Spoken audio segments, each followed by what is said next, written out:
Thank you, Madam Chair. Indeed, I do. I'd like to introduce pages. I have 2 pages from Troy, Kansas today. If you guys would stand up, please. I have Anna Marie and Jack. Welcome to the Capitol. Welcome to the building. I was a page many years ago. We're not going to say the date again. Yeah. So black and white picture, we could say that. So welcome to the Capitol and for being pages with us today. We'll see you on the Senate floor. And Senator Titus, you have guests. Yes, thank you, Madam Chair. Hannah, if you would stand up. Hannah is from Manhattan. She was in town last night to be honored as one of the nominees for Boys and Girls Club Youth of the Year. So she's shadowing me this morning. So welcome. Well, thank you for being with us as well. We had first on the agenda SB 286, but we have a senator who's going to be leaving at 10. So I would like to work Senate Bill 66 before we move into the hearing. And Charles, can you tell us pretty much what the title was and just a little bit, not too much in depth?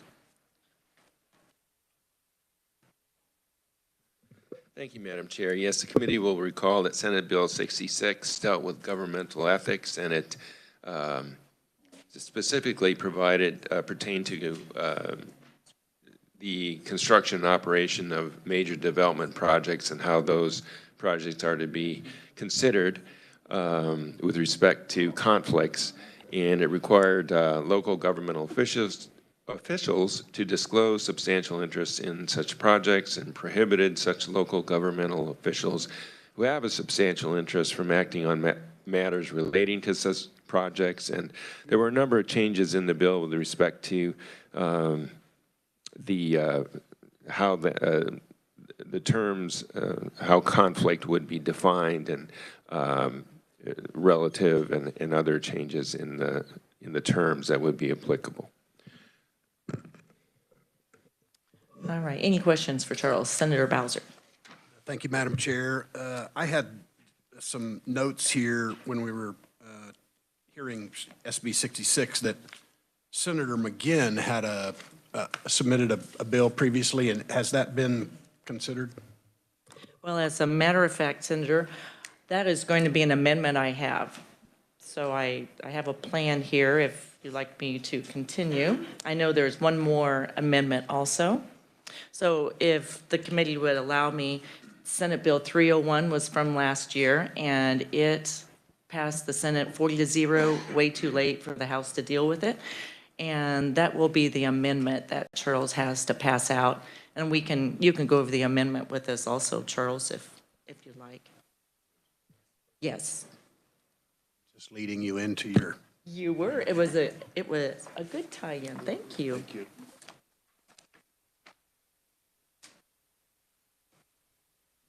And as Charles is passing this out, the important part to me is our counterparts at the local level fill out a yearly substantial interest form that we do. And I think something very important to me that we heard last year on this, and will be on the last page, of who doesn't have to fill out one of these each year rather than just a change. So Charles, if you just want to lead through the amendment with us.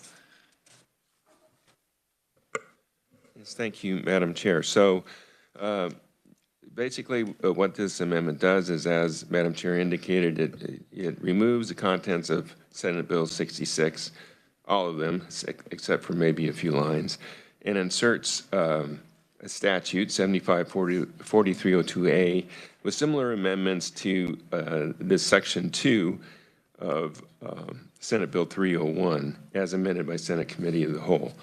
So if you look at the balloon, you see all that most of the bill is stricken. If you look at page 5, you'll see just a note there that we're adding KSA 754302 with those amendments in the attachment.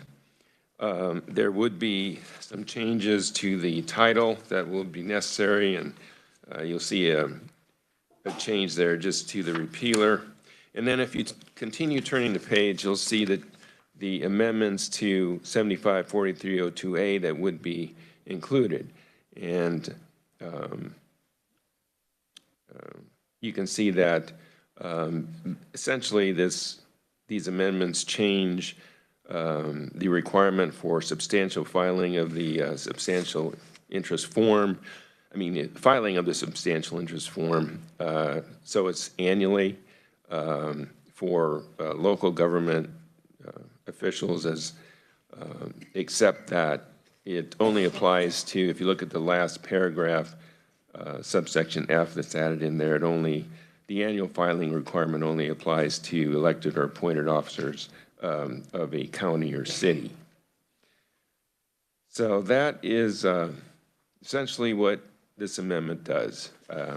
Adds the section 2 from 301 with the amendments that were in 301 to the bill. All right, I think I'll make a motion here that we adopt the balloon amendment. I'll second it. Second, so we have a first and a second. Any discussion? All those in favor say aye. Opposed, no. Are there any questions on the amendment? All right. Did I do that backwards? We can vote again if you like. Senator Reichman. Thank you, Madam Chair. We did have a lot of discussion of what the originally bill did, and I think this kind of clears it up, makes it easier. It just, they were concerned that people know if there was any kind of conflict or whatever, substantial interest statement would take care of that, I think. And it's, to me, it's a lot simpler, and I will support this. Thank you. Yes, thank you. Any other comments? Let's vote again, since I did do that backwards. So, any more discussion? I see no more questions. All right, all those in favor say aye. Opposed, no. All right, motion passes. And I believe we have another amendment, Senator Titus. Thank you, Mr. Chair. Charles, if you'd please pass out this amendment. So I appreciate the chairwoman's shift here. I think this sets us on a good track. I also think the proponents brought forward some legitimate concerns about making sure we do get enough sunshine on this process. So I have a bubble amendment here that would, the gist of this is, if on your statement of substantial interest, it does expand it to any sort of real estate project, zoning, permitting. If you have one of these interests or a relative has one of these interests, you have to announce at the meeting before you engage in discussion or take action that you have that interest. So that way, because our current conflict of interest law is really focused on making contracts, not on changing land use. So this makes sure it incorporates that broader concern that proponents brought forward.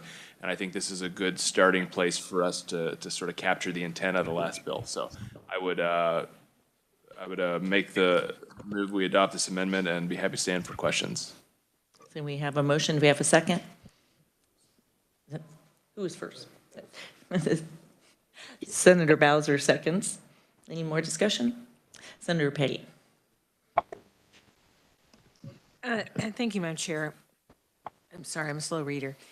That's why I raised my hand. So I wanted to just make sure that I understood. So as I'm looking at this amendment that would be added into the now amended Senate Bill 66, it adds the disclosure by a local official that they, at the public meeting, I'm trying to really publicly disclose such substantial interest during any open meeting. So anytime there's any discussion about any pending project, they would be required to disclose if they had any, how much, I'm sorry, Senator, could you expand on how much interest we're talking about? So it would be anything that's identified on the the SSI form. Okay. They would, and the way I believe the intent of this, it says prior to participating, so you would do it once. So at the first meeting, hey, we're looking at rezoning for a potential real estate project. I need to say on my SSI, I own a quarter section of ground where this project takes place, and then that person, they can decide how to handle that. We just want to make sure that the public's aware that that interest is involved. Okay, so, so the one that says, review or action on the proposed zoning change or permit at such meeting. So you're saying you believe once this is brought up one time, then if I had a substantial interest, which had been disclosed on my substantial interest form, that would not have to be mentioned every single time, but if it was brought up at the original discussion? That's was the intent, yes. Okay, how is that clarified in there? I'm sorry, I know, I understand that's the intent, but I'm not sure that I see that. Charles, is that clarified within this amendment? So that would certainly be an interpretation. I think if you want to, if what you're going for is that if there is more than one meeting at which there's a discussion on the particular project, and you want to avoid having a local governmental officer make a statement at each meeting, then it would probably be best to really make that clear. So, otherwise, certainly one interpretation would be that, you just have to do that once. But I think it could also be interpreted, because it says any open meeting, that, if the open meetings that, we're discussing this are separated by some time, there would be, possibly, it could be interpreted as a requirement to, again, say, hey, I've got this interest.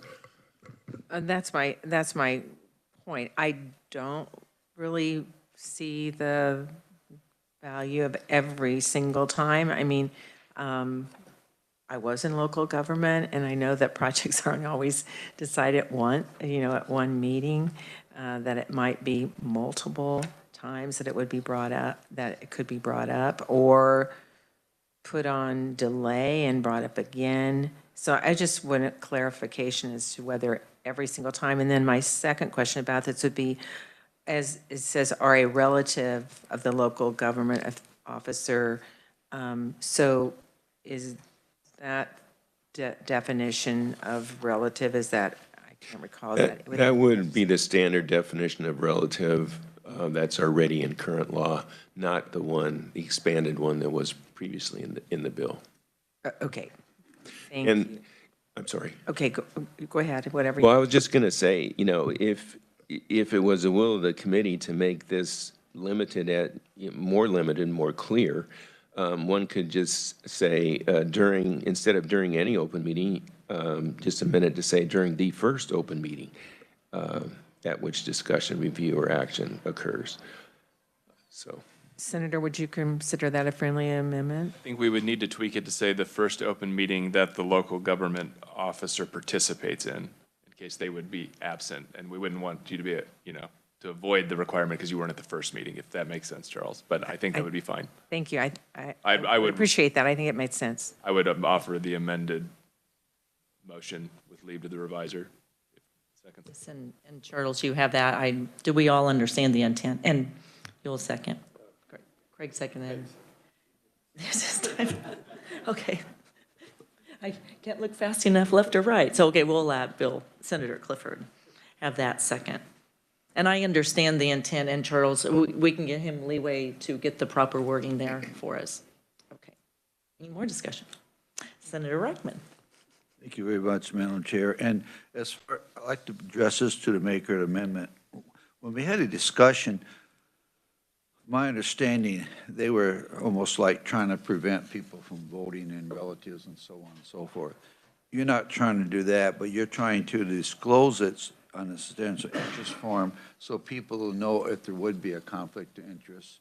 And because could be few people, or it could be a lot of conflict or whatever.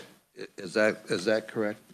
Yeah, not everybody's going to go pull the statement of substantial interest from the county clerk's office or the city clerk's office. So the idea is everybody knows the cards are all on the table, and if there's something that really doesn't look appropriate, my experience has been public pressure is usually enough to encourage those people to make the right decisions about participation. So I'd like to let it organically play out rather than draw a firm line here. Thank you. Okay, I don't see any further questions, so let's vote this time. All those in favor, say aye. Opposed, no. Motion passes. So now we're back on the bill. Any more discussion? So Charles, I'll make an amendment, and you tell me if I have these words right. I would move substitute for Senate Bill 66 as amended favorably for passage. As amended, I said as amended. Okay, so that's my motion. Do I have a second? See, seconded Senator Reichman. Any more discussion? Seeing none. All those in favor say aye. Aye. Opposed, no. Motion carries. All right, thank you very much. So now we'll dedicate the rest of the committee to Senate Bill 286, relating to the definition of lobbyist, lobbying, and lobbying client for purpose of the state governmental ethics law. So Charles, if you can give us a briefing. Thank you.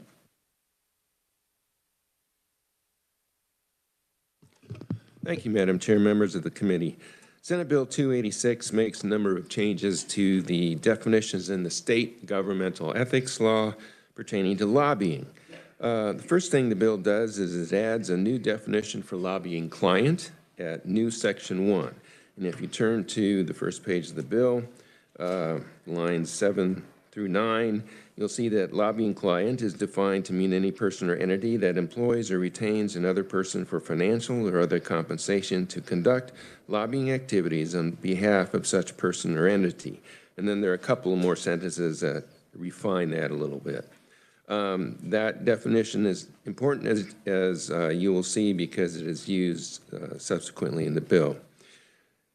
The bill also makes a number of changes to the definition of lobbyists at KSA 46222, starting on page 1, section 2. First, current law provides that a person who is appointed as a primary representative of another person or organization to lobby in person on state property is a lobbyist. The bill adds a condition that the person must be compensated at least as much annually as an elected legislator. Second, current law provides a lobbyist includes a person who makes expenditures of more than $1,000 for lobbying in any calendar year. The bill amends this provision to provide that to be considered a lobbyist, the person must be retained by another person for compensation to conduct lobbying activities and receive at least $5,000 in compensation from such person for such activities.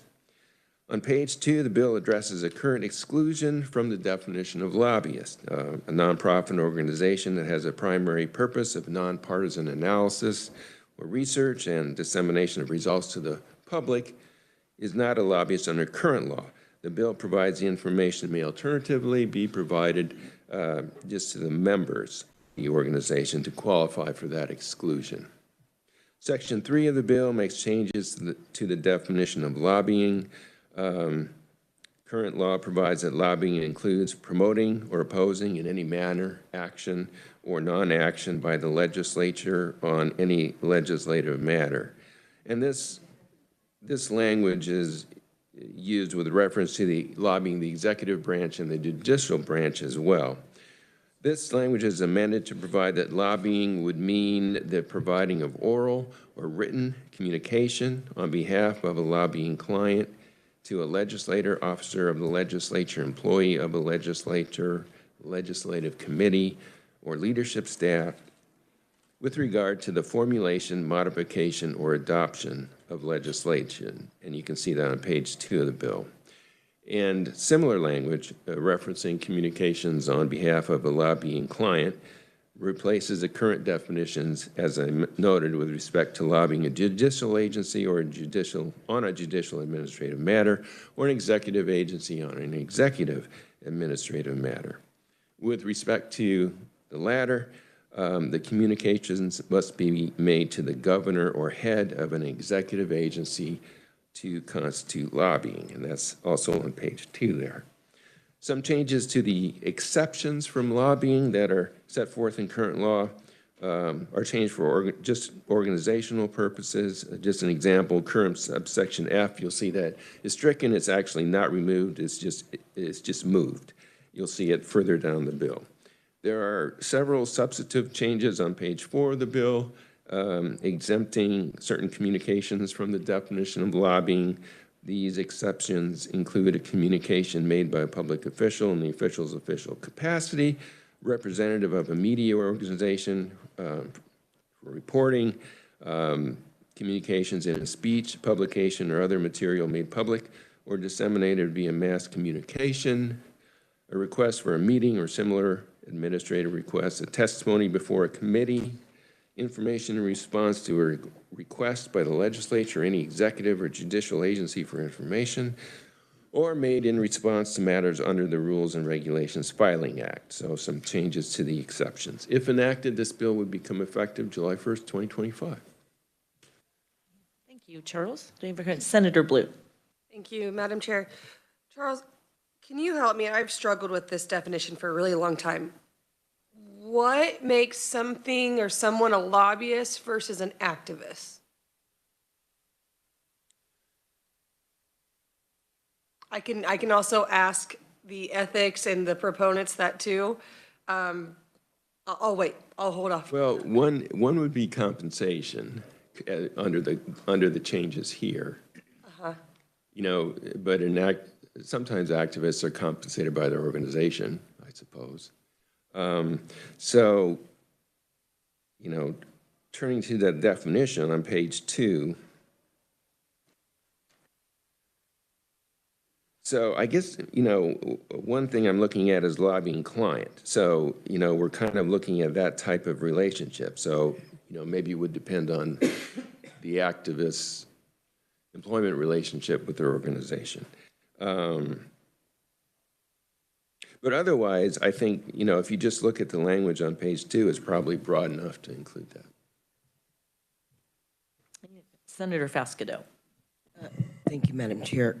Charles, can you further elaborate on when it says if who is compensated at least much annually as an elected member of the legislature? Yeah, so that is not further defined in the bill.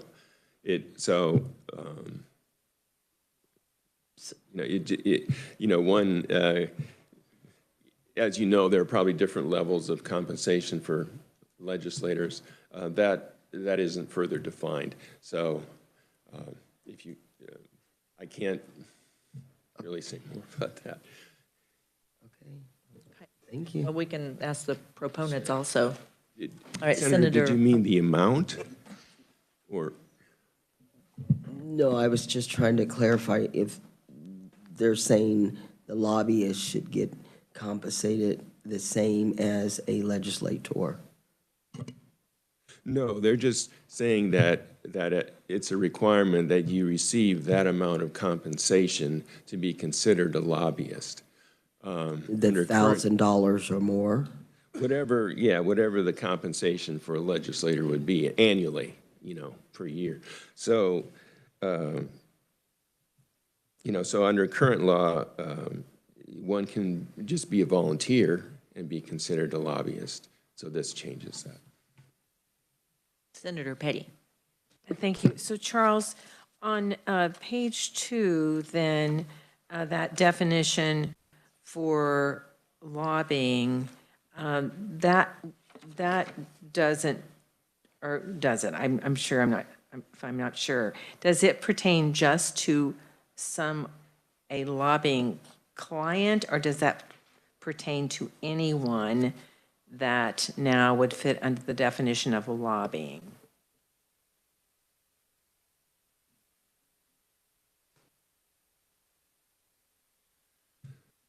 So, Senator, I think one would need to look at the two definitions together.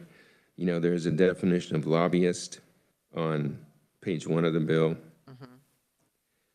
And then there's a definition of lobbying on page 2. But you'll note that the definition of lobbying on page 2 does not specifically reference, you know, lobbyist. It says by an individual. So,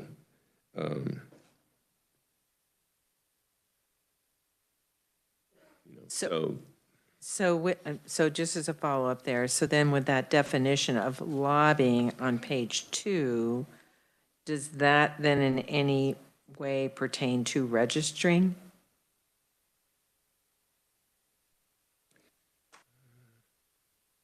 I'll have to look at the statutes to see if the registration requirements reference specifically a lobbyist or lobbying as an activity. I'll have to check on that. This is an extensive definition here for lobbying now, the new definition. Thank you. All right, I don't see any other questions. Thank you, Charles, and we can direct some of those thoughts to the proponents also. And thank you to the proponents and our guests from yesterday for coming back with us today, it was not fair just to allow like 7 minutes for this hearing. So, David, we have you online, yes? Yes, I'm here. Oh, right. So we have David Keating, President of the Institute for Free Speech. So thank you for joining us again a day late. Well, you're welcome. Thank you for holding this hearing, Chair Bowers and You're members of the welcome. committee. Yes, thank you for allowing me to speak today. I wanted to mention a few years ago, we published a free speech index of the 50 states, and it takes a comprehensive look at many laws, including lobbying laws. This is an index the Wall Street Journal praised for its completeness. On the lobbying section of this report, Kansas earned a 55% score on political freedom under the First Amendment. So if my kids came home, I wouldn't be happy with a 55%. I guess it would be at best a D minus. Fortunately, you can fix Kansas's lobbying law to really conform with the First Amendment by making some pretty basic changes to make Kansas's lobbying law closely track the federal lobbying law that Congress adopted, and that's at 2 U.S. Code Section 1602. Now, we believe the current lobbying law, many provisions in it are likely unconstitutional, and if it were to be challenged, we think there's a good chance a court would rule that significant portions of it violate the First Amendment. And one reason is that the definitions in the law currently are overly broad and vague. One of the members of the committee asked earlier about what's the difference between an activist and a lobbyist, and the answer is you can't give an answer because the current definition says if you promote or oppose in any manner action or non-action, well, that could include conversations, op-ed articles, newspaper editorials, public advocacy, websites, YouTube and TikTok videos, social media posts, not just going, to the legislature and talking directly to lawmakers, either in the legislature or in the executive branch. Another issue in the law is the $1,000 expenditure threshold is really quite low. It wouldn't be difficult for a small, low-budget organization to spend more than that amount of money, and I wouldn't be surprised if there are many groups today inadvertently breaking the law simply because it never dawned on them that spending, that amount of money would trigger a registration and reporting requirement. Another issue is that there doesn't seem to be any requirement for reference to specific legislation and other to be covered. So someone just talking about we need to have clean air or lower taxes or whatever their views are on the issue of abortion, even if it doesn't include a bill number, it would appear to be covered by the current law. There also doesn't seem to be a media exemption. And the other thing is that I did want to point out, the law forces, quote, any person formally appointed as the primary representative of an organization to lobby in person, close quote, even if that person's a volunteer, to register. And we had a client that we represented out of Missouri, and the Eighth Circuit Court, the appellate court for the United States Court of Appeals that covers Missouri, ruled that Missouri mandate unconstitutional. I just wanted to, can you see the slide on your screen there? Yes, we can. I appreciate your big, bold writing also. Yeah, you're welcome. I just wanted to show you the US code definition, and you can see the bill pretty closely tracks the definition in the Congressional Act. Can we go to the next page on the slide? And then the exceptions, as you can see, the exceptions are basically word for word what Congress has put in. I think these are, pretty simple to understand. Go to the next slide, please. And then you'll see again, those exceptions are almost identical. There's some slight differences in the statute, the way, Congress designed the lobbying statute in Kansas. And then the next slide, please. And then you'll see again that the S-286 pretty closely tracks the congressional statute.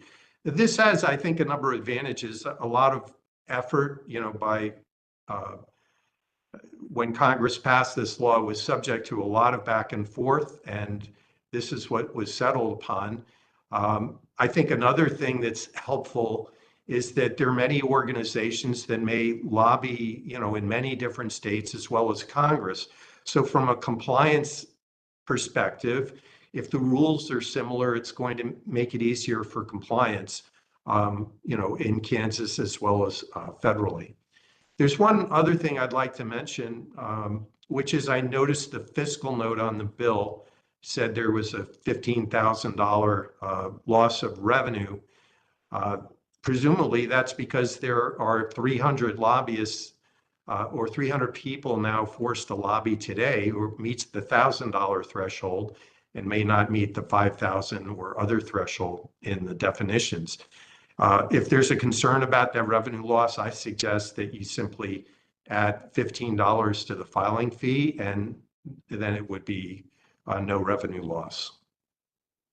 So that's basically my presentation on the bill. I think overall it's a good bill. Obviously, if there are any questions about it or if people have concerns about it, obviously that's for the committee to decide whether to amend it and what way, and we'd be happy to lend any assistance to the committee you might find helpful. Well, thank you, David, and can you hang with us? We'll go to Josh next, and then we'll do questions and still have time for the neutrals and then ask questions. So if you can hang with us just a little bit. Thank you. So Josh Nye, partner, Krickhauser Nye Law Firm. Welcome back, and there again, Josh, thanks for coming back today. We appreciate that. Thanks for having me. I just want to piggyback on something that Mr. Keating said, that if you have simpler laws and clearer laws, they're easier to comply with.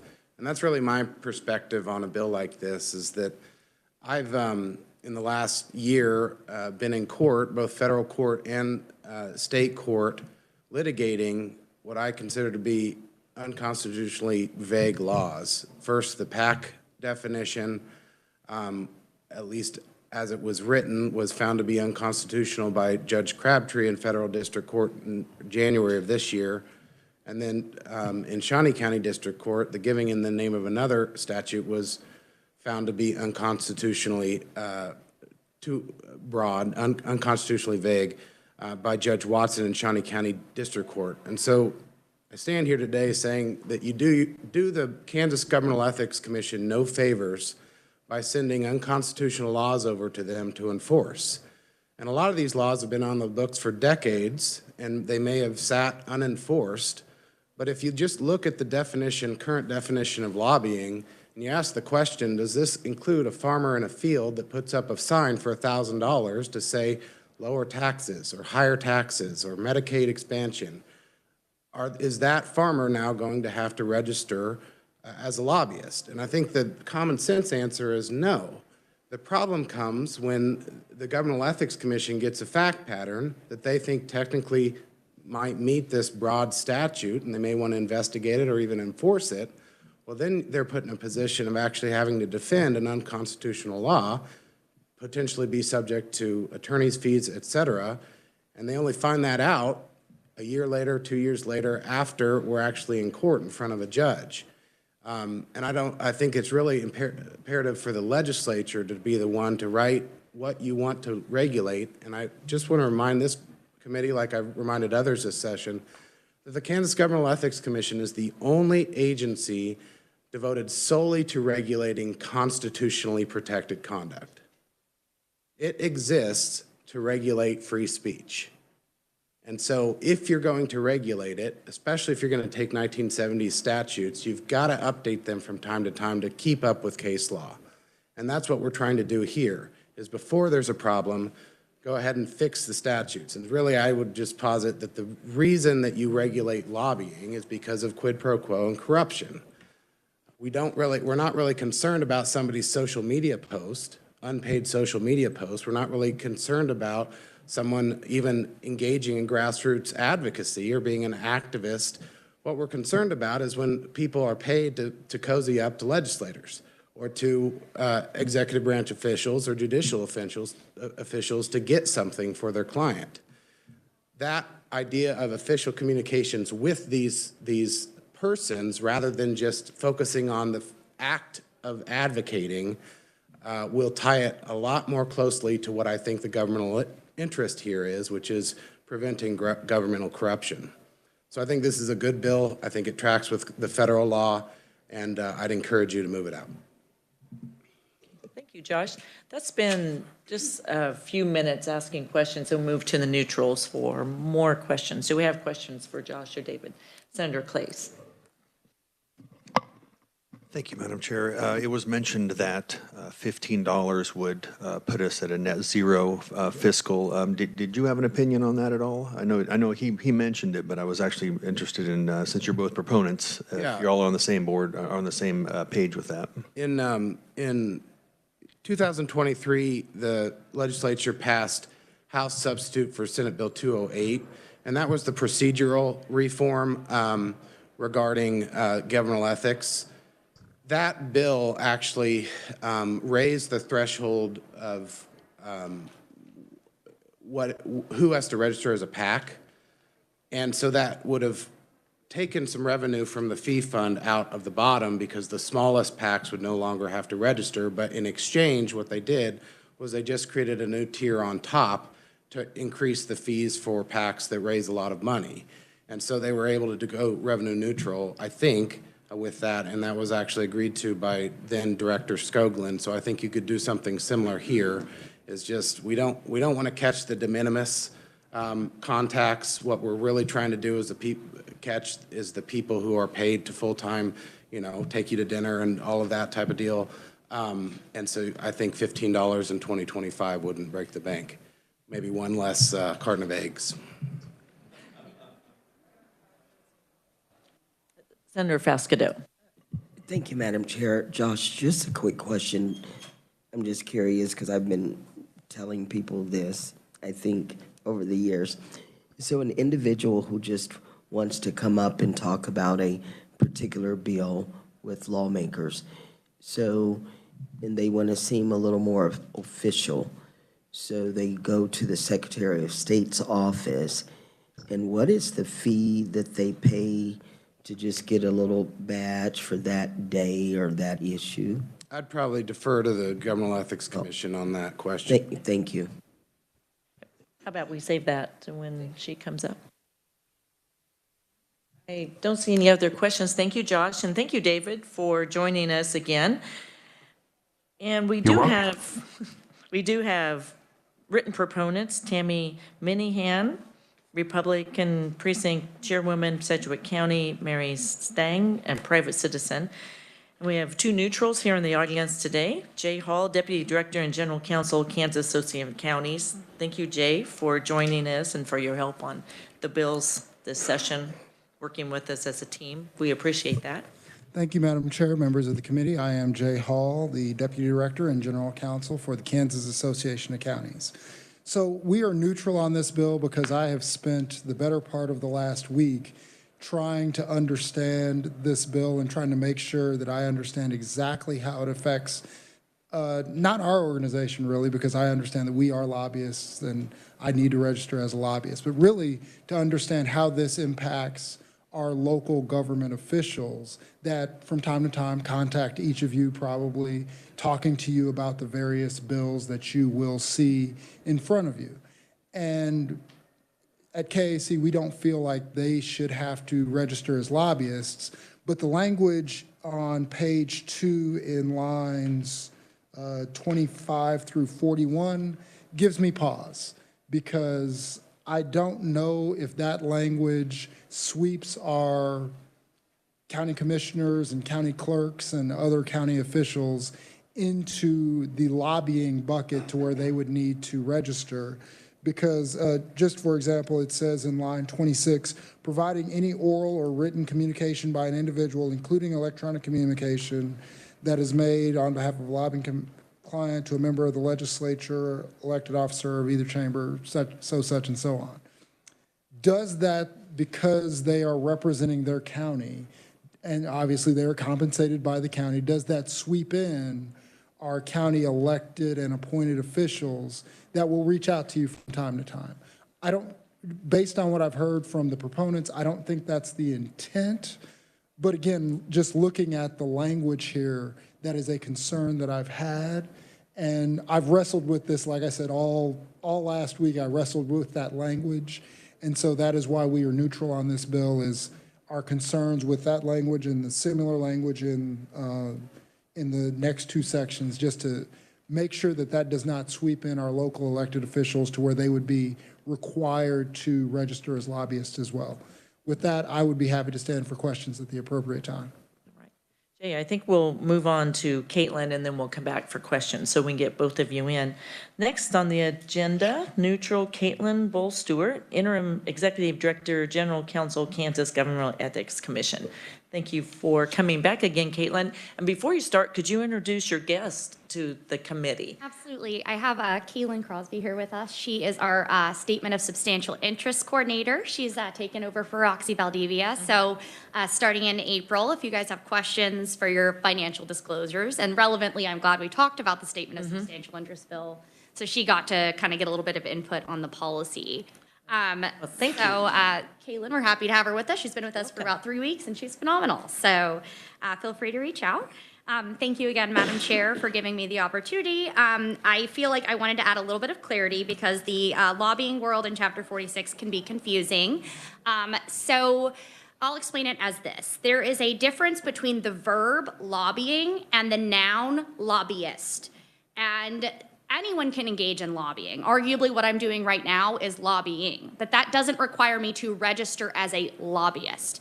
And so that is how our office often explains it to folks of your regular citizens can get up here and chat with the legislature and be an advocate, and they're engaging in lobbying, but that's not what requires registration and disclosure. It's if you meet the definition of a lobbyist first, which under the current definition, there's the considerable employed to a considerable degree to lobby. So that's folks that, you know, are hired by their corporation and they are just lobbyists for the organization.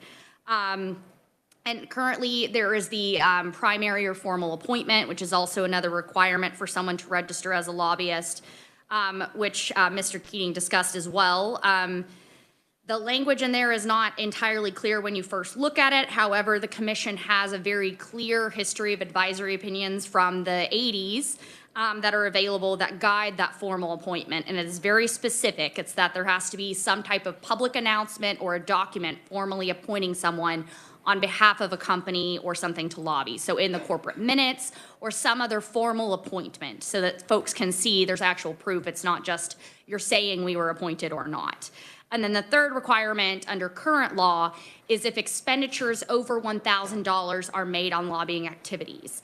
And the reason the commission is neutral on this is that the commission does not wants you all to be aware just of the enforcement implications of this bill and let you all decide what the best policy is. So the enforcement issues with this legislation, as you've seen in my neutral testimony, largely relate to the definition of lobbyist. The changes to the lobbying rules add some clarity, but don't necessarily result in the same problems, because under the current statute, most folks either voluntarily register because they're employed to a considerable degree to lobby, or they voluntarily register or they call and ask about registration because they're making expenditures of a certain amount. And those expenditures can often be seen or tracked, and it's easy for our lobbying coordinator, Jessica White, to know if she needs to contact someone to say, hey, you should have registered or not. In a world of Senate Bill 286, it's no longer decided based on expenditures, but whether or not someone registers as a lobbyist is what they're paid. And the issue with that is that the commission has no way to know that information. Unless someone voluntarily discloses what they are compensated, there is no way for the commission to be able to tell if someone should or should not register as a lobbyist. And if they are contacting us, asking and telling us this is our compensation, should I register, we'll get voluntary compliance. But again, if there's anybody in a gray area, that would prevent enforcement, because there's no way. Two of the definitions are based on compensation.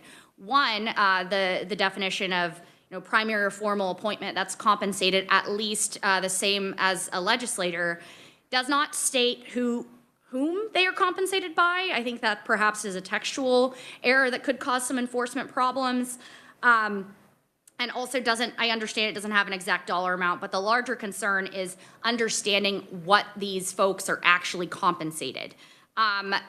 The other additional definition regarding compensation of $5,000, again, it's the same issue of it's impossible for the commission to enforce that. They don't know, and even to get reasonable suspicion for a subpoena to get folks to open their books, the commission can't get reasonable suspicion if it's just one person's word versus the other. And so it creates enforcement issues. And so that's the larger concern, is the definition of lobbyist, the noun, requiring registration. And in addition, it does not currently, the way it is drafted does not take into account the lobbyist registration thresholds in KSA 46-265, which, to answer Senator Fausto-Cadeau's earlier question, it's $50, I believe, for registration for just a day. They would need to file an affidavit of exemption so that they don't have to file expenditure reports because they're not spending money. They're just coming over here and lobbying. But we do have folks that like the official having the name tag and the title of lobbyist. So, but those registration thresholds in Chapter 46 are defined based on expenditure amounts, and that's how they determine. Yes, it is. It's $65. I was getting a response from our lobbyist coordinator. It's $65 total. So it does not interact with those registration tiers, and so again, it's an enforcement problem. And perhaps a solution to resolve some of these issues could be to just raising the expenditure threshold if they're concerned $1,000 is too low.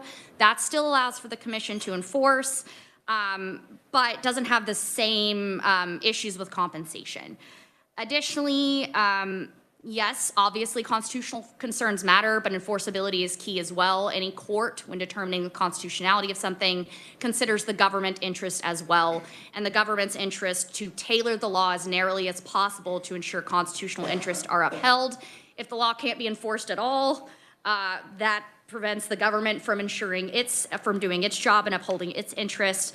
So I just urge you all to just be aware of the enforcement implications of this.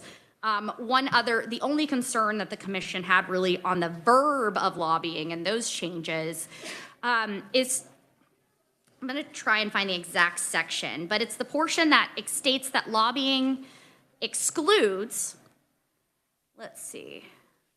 that lobbying excludes testimony if it is included in the public record or in a committee hearing or related to the Rules and Regulations Filing Act. We were a bit concerned about that only because that means that folks that are contract lobbyists that are theoretically, we wouldn't know what they're compensated under this new bill, but that are hired exclusively to come and provide testimony to you all. In fact, it doesn't matter what they're paid because they wouldn't be engaged in lobbying under this new act. If they're paid millions of dollars to come and talk to you all on a regular basis, they would never register as a lobbyist because they wouldn't have to under this new bill, because pure testimony is not lobbying. The same issue results in the administrative context of if the Rules and Regulations Filing Act is on the notice and comment rulemaking that the administrative agencies do. that's also exempted from the definition of lobbying. So these are just some concerns I wanted you all to keep in mind when kind of working this bill and determining the best policy. And I'm stand open for questions. Well, thank you very much, Caitlin. I know, Senator Reichman, did you have a question? Did you have it answered here? Well, we don't have a lot of time. No, we don't. I think the 5,000 threshold might help on some, but I guess my overall, how do lobbyists register now? What's the procedure now? Thank you. We typically have a lot of voluntary compliance from lobbyists currently. Again, it's very easy for a lobbyist to know under the expenditure of whether or not they are going to spend over $1,000 or not. So this year we actually had more registrations than we've seen in prior years. I think largely Scoop and Score as part of that. But if someone has a question about whether or not to register, they would call our lobbyist coordinator either in the fall or close to the time in which they'd have to register. And they would explain the activity. If there's any question, she would look through the statutes and provide legal information just based on the text in the statute. I don't know if that's helpful. I'm sorry. Okay. And Senator Clays and the Senator Bowser.